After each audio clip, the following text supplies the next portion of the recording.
તો ચાલો, જય માતાજી ને સીતારામ. મેં તમને કીધું હતું કે આજે સોમવાર છે, એટલે ઘણા દિવસથી મને આપણે કતારગામ કંટારેશ્વર મહાદેવના મંદિરે દાદાની ગદા લઈને દર્શન જવાની ખૂબ જ ઈચ્છા હતી. અને અત્યારે અમે નીકળીએ છીએ બરોબર, માતાજીની રજા લઈને માને દાદાને પગે લાગીને અમે જઈએ છીએ ભોળાનાથના મંદિરે દર્શન કરવા. તો ચાલો જઈએ. હું મિત અને કેવિન અમે ત્રણ જઈએ છીએ. મિત વિડીયો શૂટ કરે છે. તો ચાલો આપણે જઈએ. હર હર મહાદેવ કોમેન્ટમાં લખવાનું નહીં ભૂલશો. હર હર મહાદેવ. મમ્મી જાઓ. જય માતાજી. જય માતાજી.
આપણે કંટારેશ્વર મહાદેવ મંદિરે ભોળાનાથના દર્શન કરવા આવ્યા હતા ભગવાનના.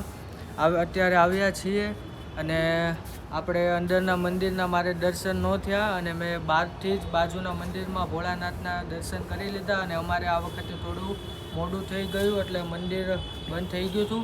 પણ આપણે પાછું ભોળાનાથની મરજી થાય, માતાજીની દાદાની જ્યારે પણ મરજી થાય ત્યારે આપણે ફરીવાર આવતી વખતે થોડા વહેલા આવશું દાદાની ગદા લઈને દર્શન કરવા. બાજુમાં બહારનું મંદિર છે, ત્યાં પણ ભોળાનાથ છે જ તે. ત્યાં આપણે ભગવાનના દર્શન વ્યવસ્થિત કરી લીધા અને ચાલો હવે દાદાની ગદા લઈને જઈએ ઘરે.